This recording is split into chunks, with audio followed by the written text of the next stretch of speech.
Alright. I don't think this one's going to be that interesting, but it'll probably annoy some people.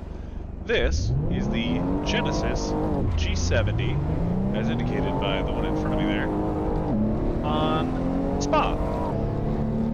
And the reason I think it'll annoy some people is because I don't know how many people believe this. But this is a twin turbo V6 all-wheel drive sedan, sports sedan. And that feels like what a lot of companies are making nowadays, which is, it can feel a little uninspired. Oh, going downshift, really? Oh, there you go. Oh, I see. Oh gosh, digital gauges, Apple CarPlay. That's not a digital mirror; it just looks funny. Automatic only, like it's not. It's not an interesting car. The seating position is funny. It's not an interesting car to those who are, really enthusiasts. But it's good luxury and good performance for those that aren't. It's kind of the Achilles heel. Oh gosh. M1 there, just trying to kill me. That's a pretty good contrast to what this thing is. I still gotta leave you some room. No, you're behind me. The BMW M1, and I guess by extension, like the M2 today, are still very much like, I don't want to say pure sports cars, but they are sports cars at their core, coming from a luxury brand that has been making both luxury and sport for many years. This is kind of not. And it's not a bad car. Third feels too high of a gear, but I got the pass. This thing's undeniably a good performer. For those that don't know, the Genesis G70 is as if they took the Kia Stinger, which is at this point notorious as like the poor guy's GTR. I gotta brake a little for that one. Oh, I could have braked a lot more. It's like the poor guy's GTR. Twin turbo V6. All-wheel drive is the way to get it. And it makes no attempt to be a lightweight sports car with, a more engaging driver experience, right? What does it sound like? It sounds like the Nissan GTR, but at the time it was the supercar killer because, circling back to the Kia Stinger, at the time that the GTR came out, 60 grand could get you low-end Mercedes performance. Not Mercedes, low-end Lamborghini performance for like Mercedes money. Cool. So without having to go with like I should be in fourth. Without having to get like an AMG GT or what was it at the time? SLS AMG, I think. Whatever the top trim performance Mercedes was. You could get yourself something to fight just about anything you'll see on the highway in most regions, at least of the U.S. Don't give me a penalty. Okay, thank you. Then the GTR became, I don't want to say unaffordable, but it was people's dream car at that point when I think historically the GTR was meant to be not a cheaper alternative, but it was meant to be the more accessible supercar. Now the formula for a lot of big performance manufacturers, or a big performance manufacturer from a brand, is a twin turbo V6 all-wheel drive big car. Don't worry about power to weight ratio because people only want speed. I'm in the wrong gear. People only want speed. And Kia, I don't know if they took the old Genesis Coupe V6, but Kia said, okay, Stinger, that's going to be our Halo car. Oh, I am taking these corners way too high. said, cool, we'll make a Stinger. It'll be our sort of halo car, our top tier sports car. Mind you, it wasn't cheap. Kia Stinger was by no means a budget car, because I think the Genesis Coupe, when it first came out, was a little bit sneaky on the price for what you got. But the Kia Stinger was cool, because for, I don't know, 50-ish thousand, you get a really hot sedan. Twin turbo, all-wheel drive, and it didn't really hide that it was what we would call a super sedan, or what I would choose to call a super sedan. It's way too late on the brakes. No, I got it. Oh. It didn't really make an attempt to hide that it was a super sedan. It just was what it was.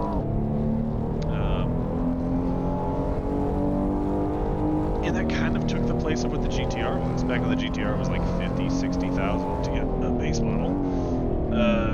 It was a great deal. It was, it was a smoking car for the money, and you would take on $250,000, $500,000 cars with it. Fast forward to the Kia Stinger, $50,000, and you're taking on, I mean, in the straight line, a Hellcat will beat it, because Dodge doesn't care about anything but straight line power. But I swear one of these days I'm going to do a video on a Charger, and it'll be like an SRT8. It'll be something funny. Am I lapping somebody? What kind of crash happened back there? Anyway, Kia Stinger was cool because for, I don't know, 50,000-ish. No, too late on the brakes. No, I got it. For 50,000-ish, you had something that could take on, again, I'll say much faster, not minor supercars, but much faster cars. Was it very dynamic? No. Was it extremely quick on the line or the most engaging drive? No. But what other super sedans would be good contenders? Oh, we'll look at an M3 for instance. M3 spec'd right in like 2015 is gonna really run you what, 80,000? So you're getting as much, if not more, horsepower, because that's all Americans care about, and all-wheel drive for less money, which is cool. Or, does it have the same horsepower as a Charger? Oh, again, I always shoot that corner way too hard. Does it have the same horsepower as a Charger? No. But you will probably, in any turn, any road that isn't a straight line, in Mexico, of course, or any sanctioned race, any track like Spa here, that has curves, you will smoke a Charger and a Kia Stinger for the same money, which is a little embarrassing for the the Hellcat guys who they're after their special editions or this, just whatever, and they only really do highway pulls in them. You can take on quite a few cars in the Kia Stinger. Anyway, fast forward. Kia said, "Oh man, way too deep on that one." Kia said, "We got a problem because no one's buying the Stinger, even though it's, I won't say undeniably, but it's hard to argue that it is not one of the better cars on the market, at least cost to performance ratio. And no one's buying Kia Stingers. They're all buying, Souls. What was out at the time? The Forte. They're all buying cheap Kias or SUVs. How do we get buyers for our performance power plan?" Oh, wow. What did I do there? Snapped it a little. Ooh. Do I have time for this penalty? I might just keep driving it. Man, the gearing's all wrong on this thing. Okay, 10-second penalty. I can do that. I just hope there's... the mirror sucks. I hope there's no one behind me. So I like to imagine that someone at the Hyundai group said, well, if Kia's our budget brand, and we put our most powerful car in the budget brand, no one's going to buy it. However, we've got that new Genesis brand, that luxury brand. We're putting all of our best features, all of our top tier materials into a lot going into that corner. Putting all of our top tier materials in this top tier brand. Why not do that? And so here we are, the Genesis G70. There was a G90, I believe. I mean, a real monster of a car. This is fine. Whoa! Who touched grass here? Great. Someone tell Reddit. I am still going really deep. I'm like eating up my tires. Am I like 4 or 5? I feel like this seems wrong. Anyway, got that penalty to deal with. I'll be able to make that up, right? Actually, I'll probably make that up. Yo. Guess I'm stuck in third. Probably make that 10-second penalty up on the big braking at the end. And put this backish straight. But at the end of the day, it's an automatic only, leather trimmed, top tier, luxury super sedan, and not what I think a lot of people want. Maybe not out of Kia, but oh, don't give me another penalty for this one. Okay, we're good. Maybe not out of Kia and Hyundai, but I think what a lot of people want is more like a Toyota MR2 type of thing. Okay, I'm just gonna slow it down here. A light, even if it's turbo, even if it's twin turbo, a light little sports car. I mean, look at how well the Miata sells year after year. I should do another Miata video.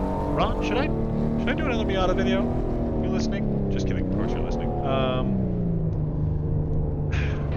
My love-hate relationship with the idea of cars like the Genesis G70, and I'm trying to think of some other big ones. Oh, whatever. My problem with it is it does two things that a surprising majority of car enthusiasts don't want, and that's one, another penalty, one, the horsepower number, right? Because I don't even think this thing has the highest horsepower rating out of the Genesis brand.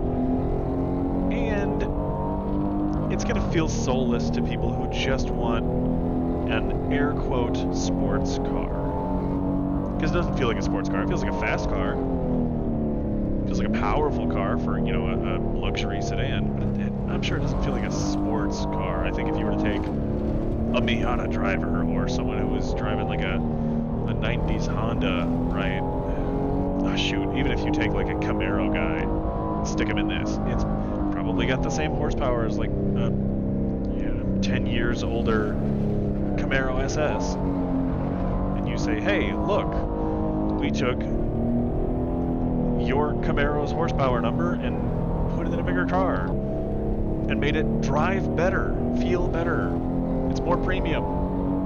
It accelerates probably quicker because all-wheel drive and lighter engine block. And the Camaro guys are gonna go, yeah, but it sucks. Because you're not driving the car, you're just, who keeps touching grass? I don't know, that's my soapbox, I guess, this is, not that it's not, almost sent it a little too hard through that corner again. Kept at least one tire on the road, okay. It's not that you're not driving the car, it's not that it's not, every time. Come on, there we go. Oh, you're right, that is way too low to shift. It's just, I don't know, it's like horsepower for the everyday, which fundamentally makes it feel like not a sports car, but also fundamentally makes it easier to sell to people who want the idea of owning a sports car. Because would I daily drive a Honda S2000? Probably not. Probably not. I would love to. I'd love to have the money to daily drive a Honda, to buy a Honda S2000 and then not worry about daily driving it. But, gosh, no, I would not, probably. And this is just, yeah, it's fast. It's good. It's got enough power. I can't hate it. It's not easy to love it.